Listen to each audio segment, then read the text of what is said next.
Shalom.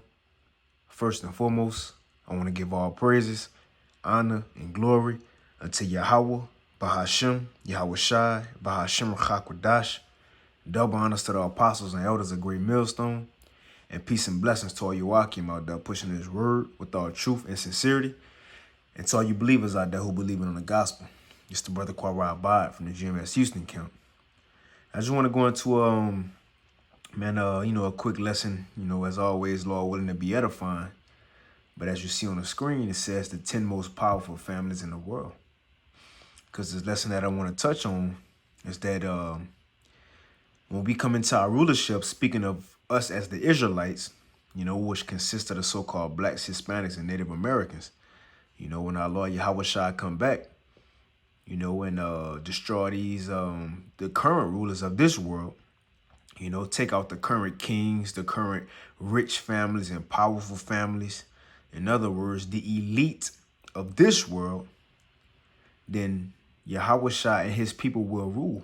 But as we take down the rulerships of this world, as you see these same rich families who got the control of the world, the control of all the money right now in this current present time, they're going to be the main ones, the first bulk of slaves in the kingdom of heaven, man. And that's prophesied in the scriptures that the kings of these heathens, starting with the Edomites, they will be the first ones to go into those chains, man, or one of the first ones. But it makes sense, though. It makes sense. Why? Why? Because right now in this current world, they are the so-called gods of this world, right? They call the shots, so on and so forth. Well, it makes sense. You the elites, you the heads of this current rulership. Well, when you go into slavery, it's only right that you be the first ones to be chained. You the leaders, right? So they got to be the first ones to go into the chains, man. You see, along with the people of these other nations. And it's only right. So I just want to go into a lesson on that, man.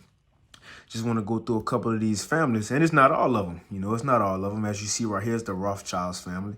And this is just a quick article. It says from pickytop.com. It says the 10 most powerful families in the world. And this article is fairly recent. It says February 20th, 2020.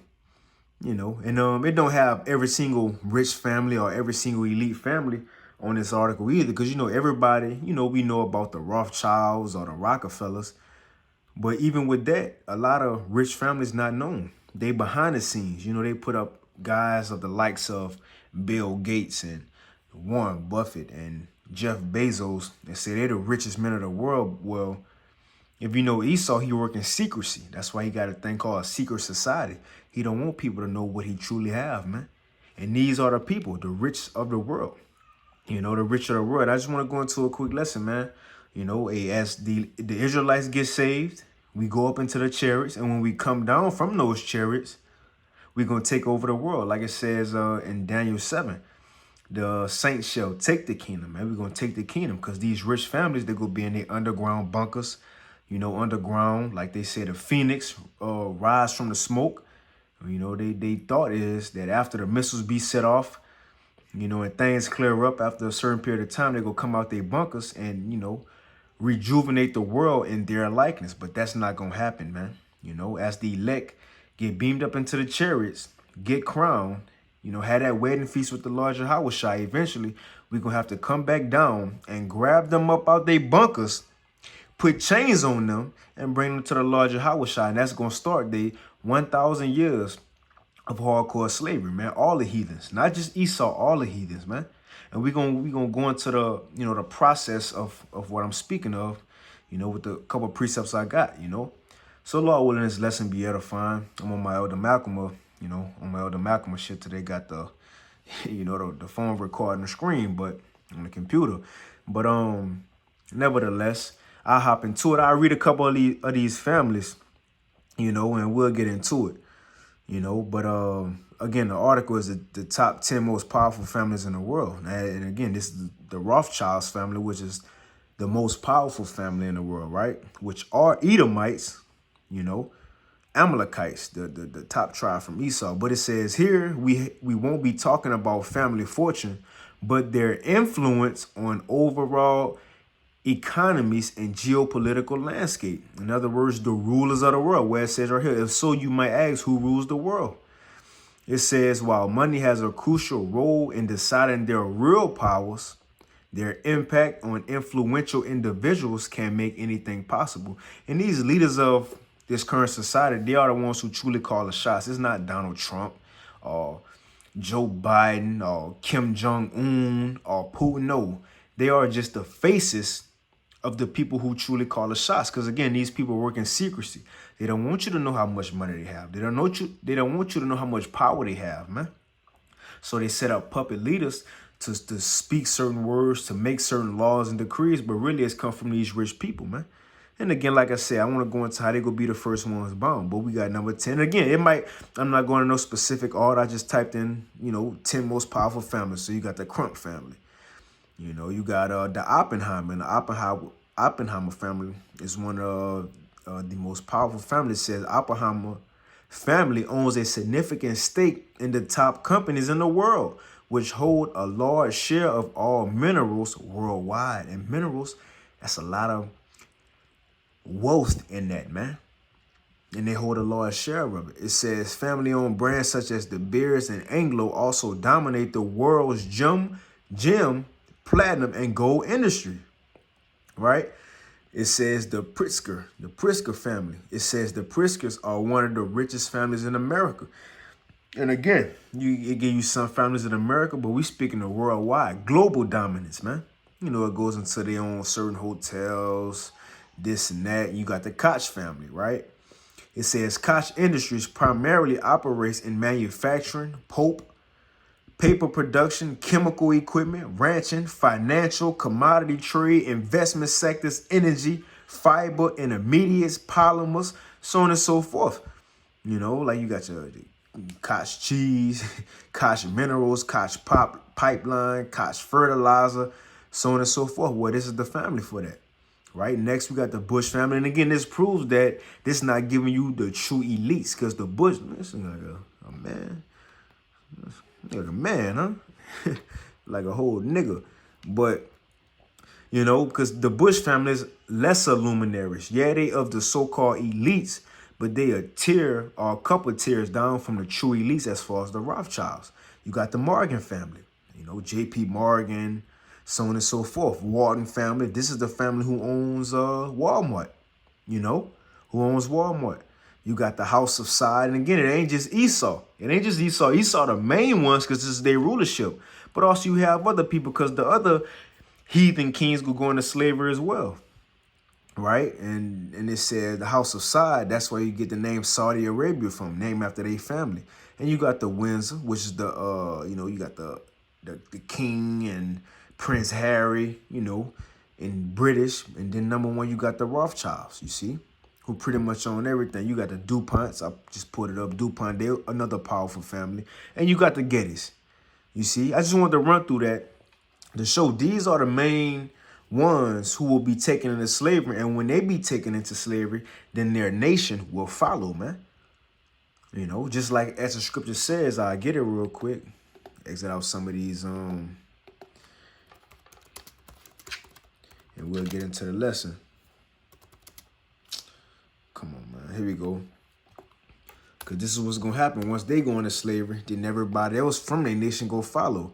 This is Yahushua speaking. Mark 3:27, it says, no man can enter into a strong man's house and spoil his goods. So you can't take this man's resources or enter into this man's house. It says, except he will first bind the strong man, the elites, the rulers of the nation. It says, and then he will spoil his house, and then the nation will follow. But it starts with the elites, Now, as I said, first gonna come to destruction, and the elect gonna have to get beamed up into the chariots.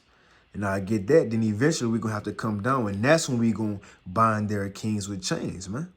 Let me get us, Lord willing, we're that number, of course. Speaking as the perspective as a hopeful elect member, hoping to be saved. But this was going to come once we get saved.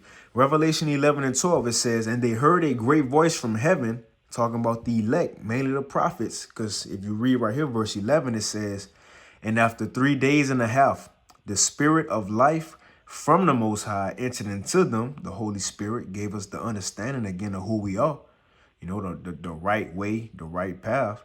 So once we got this knowledge, right, we was taught this knowledge from apostles and elders. It says, and they stood upon their feet, and great fear fell upon them which saw them, started prophesying. And the great fear is falling upon who? The elites, because they understand the Bible is true.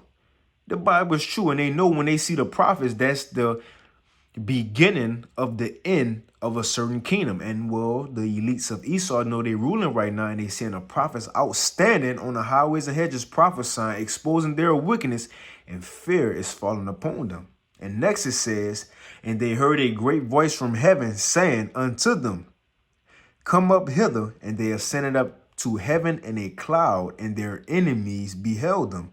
And this is when the elect get saved, beamed up out of, well, in this context in Revelation 11, you know, the majority of the elect will be saved from Babylon the Great, which is we talking about in this chapter, beamed up and saved. Man, it says, in the same hour was there a great earthquake, and the 10th part of the city fell, and in the earthquake was slain of men 7,000, and the remnant were affrighted and gave glory to the power of heaven. You see, so I just want to get that to show this is when the elect get beamed up in the chariot and get saved.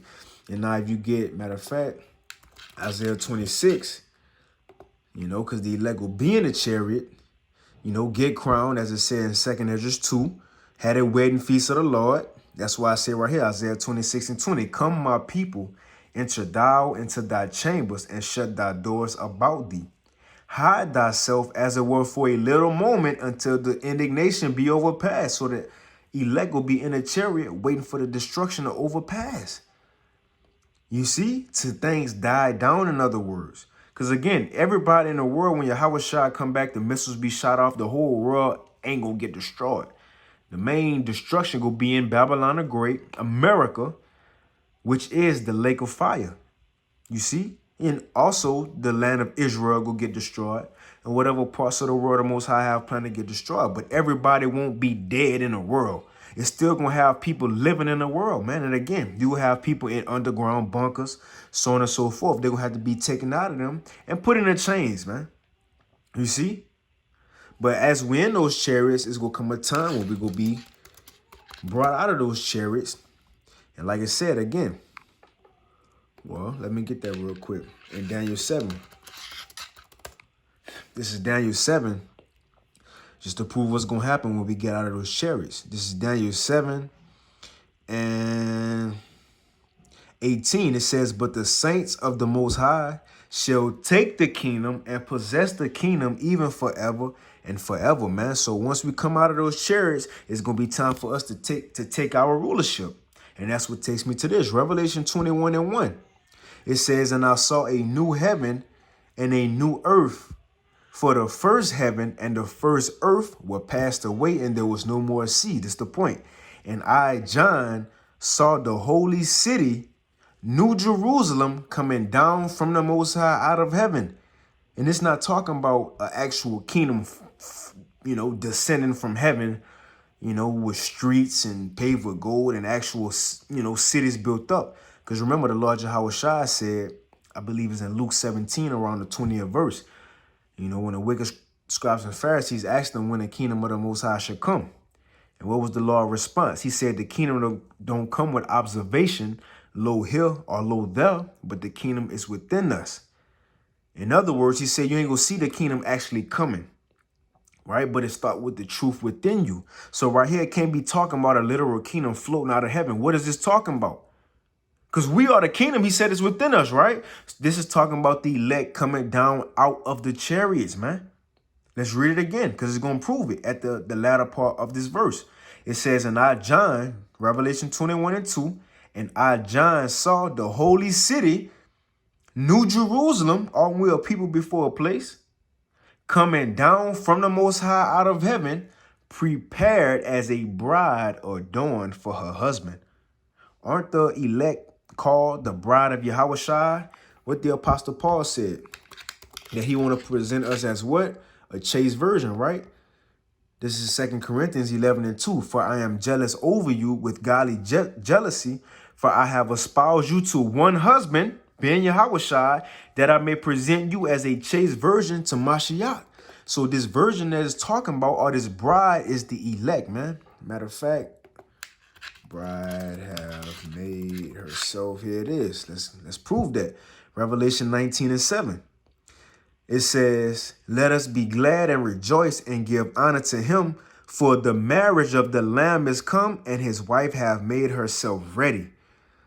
It says, and to her, talking about the wife, and to her was granted that she should be arrayed in fine linen, clean and white, for the fine linen is the righteousness of the saints, telling you as a people.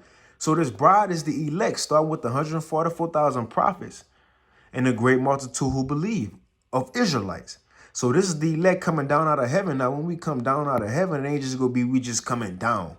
No, it's time to take over. You see, like as the scripture says, I don't know why I keep doing that shit. It says we gonna be hunters in that day, man. Why? Because it's gonna be time for us to take over the world. This is Jeremiah 16 and verse 16. Right? Jeremiah 16:16. Because right now, we are fishers. We fishing for the elect. We fishing for the ones to hear that come up hither. You know, by what? Preaching the word. So Jeremiah 16:16 says, behold, I will send for many fishers, saith Yahweh, and they shall fish them. You know, what did the Lord tell Yahweh? What did he tell Peter now? I will make you fishers of men. Why? Because we fishing for the elect, man. So right now, as we prophesy, we just fishing, you know. But once we go up into those chariots, get crowned and come back down and take over the earth, this is what's next after we prophesy. It says, behold, I will send for many fishers, saith Yahweh, and they shall fish them. And after we prophesy and get saved and come back down, and after I will send for many hunters, and they shall hunt them from every mountain and from every hill, out of the holes of the rocks. Now, what is this talking about? That's talking about the elect coming down, like we just read, the bride coming down, prepared New Jerusalem as a bride adorned for her husband. That's us coming down to take over the world, man. And we're going to take these elites out of they bunkers, you see, out of their bunkers, because they do got bunkers. Let's see if we could pull some up. I ain't too sure. Let me see. Rich people underground. Right? Look, luxury doomsday bunkers. Let's see if we get. It says billionaire going to it. That's the elite. Billionaire. This is from CNN Style. And this is from August 7th, 2019. It says billionaire bunkers, how the 1%. Oh, man, it's cold. That's a spirit. It says how the 1% are preparing for the apocalypse. This is underground. It says, I'm going to read a little bit of it. It says, say doomsday bunker. And most people would imagine a concrete room filled with cots and canned goods. The threat of global annihilation may feel as present as it did during the Cold War. But today's high security shelters could not be more different from their 20th century counterpart. You know, right? It says, it goes into it. It says, many of the world's elites, including hedge fund managers, sports stars, and tech executive, Bill Gates is rumored to have bunkers at all his properties. Why? Because they know it's going to be a time when this world going to go to shits and they going to try to hide out. But that's what I want to get into the scriptures. Once they hide out and the elect come down from those chariots, the elect going to be the ones to get their ass out of those chariots, man, and bring them to the Lord Yahushua. We're going to get that in the scriptures, Lord willing. But it says, have chosen to design their own secret shelters to house their families and staff. Right? Families and staff, because they're going to have servants, people serving them. Right? It says, but while some want to bunker down alone, others prefer to ride out the apocalypse in community setting that offers an experience a bit closer to real world. And this bunker's underground. Look how it look. It look like a real above ground house. You know, it got pictures. You know, I didn't even know I was going to pull this up, but you get the gist. Right? So this is where they go try to hide out at, man. But again, we go come down for a reason. As we just got, we go turn into hunters in that day. You know, let's get that in the scriptures. I know it says hide. From here you go. Right, so there's Revelation 16. Let's further prove that. Revelation 6. And I'm gonna start at, yeah.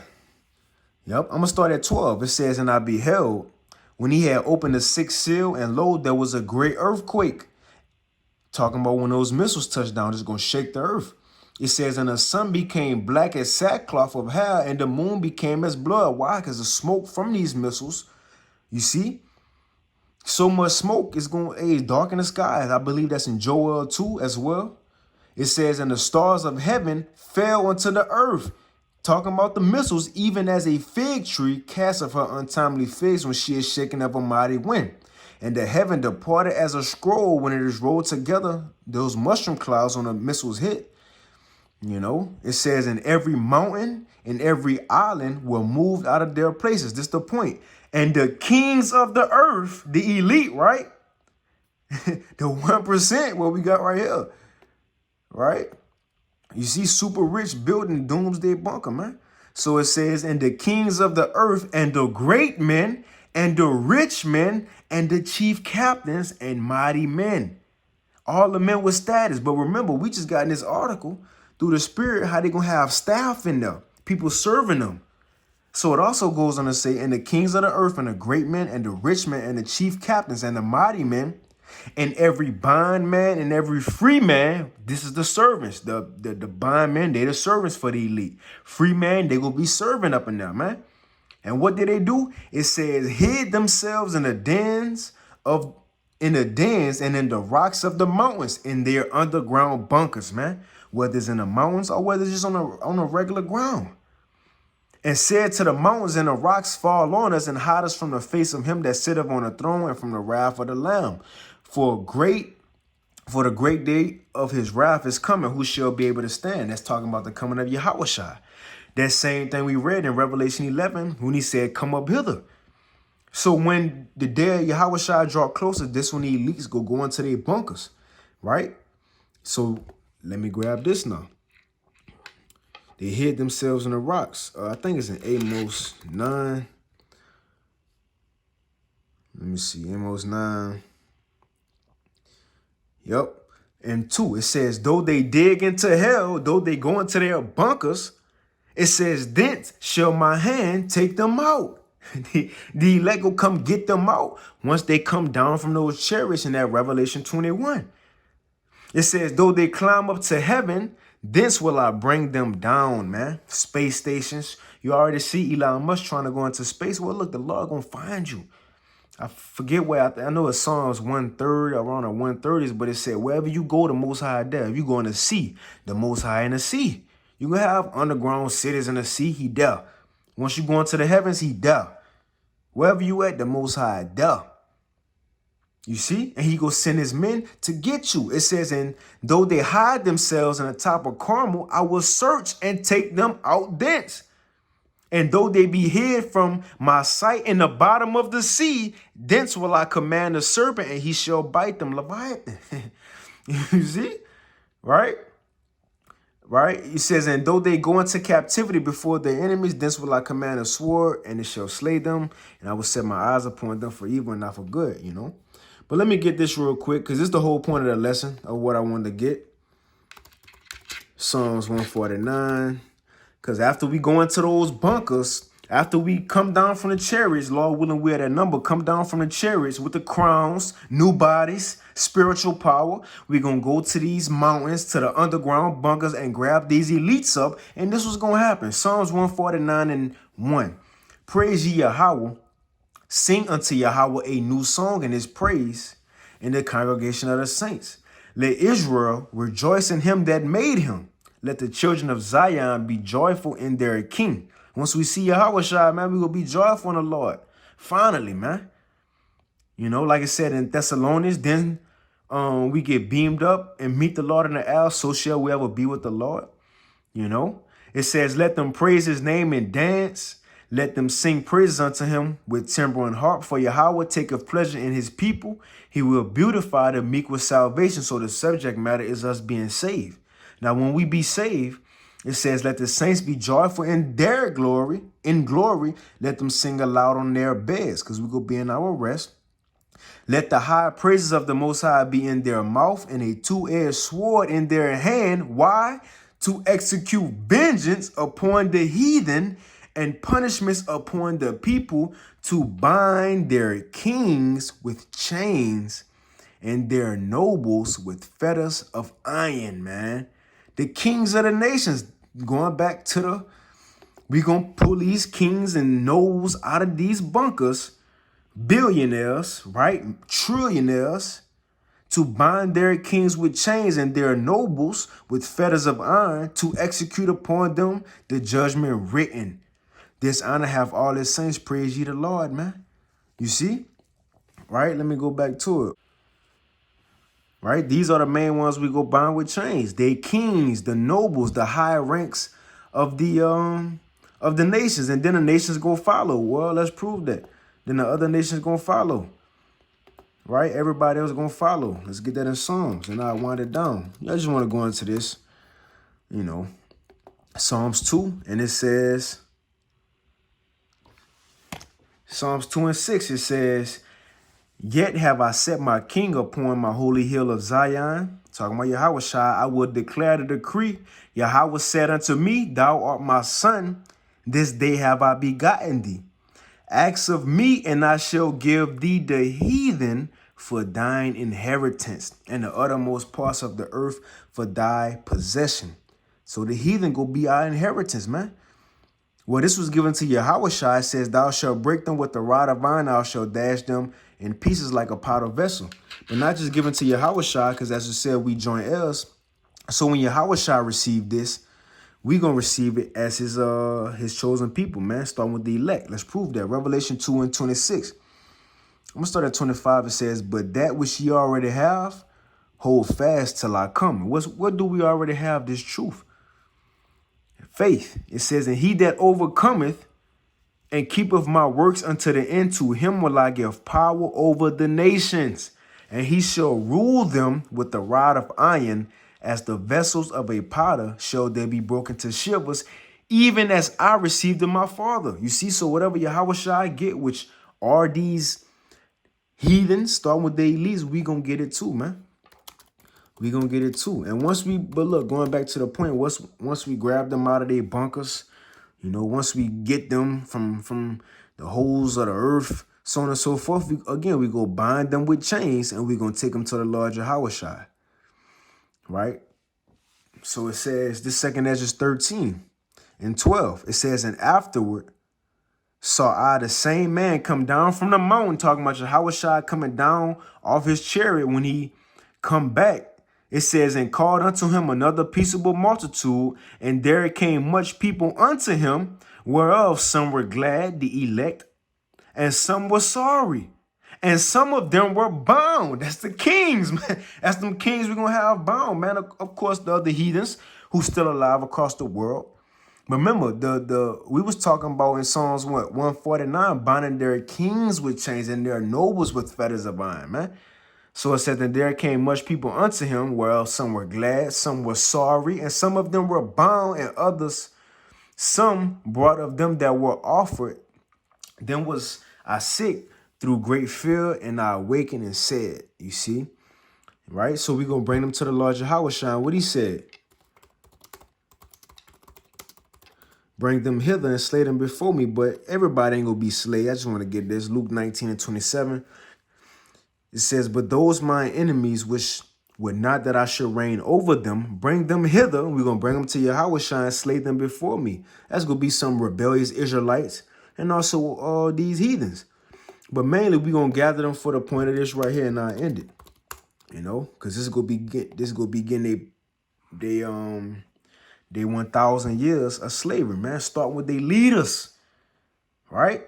Like the scripture says, as the king is, so are the people. Well, if their kings go be in chains and slavery, guess what the people going to be?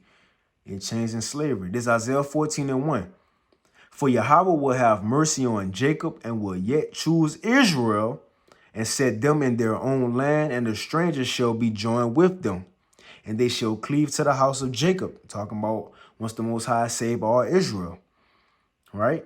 It says, and the people shall take them and bring them to their place, and the house of Israel shall possess them in the land of Yahweh for servants and handmaids, and they shall take them captives, whose captives they were, and they shall rule over their oppressors, man.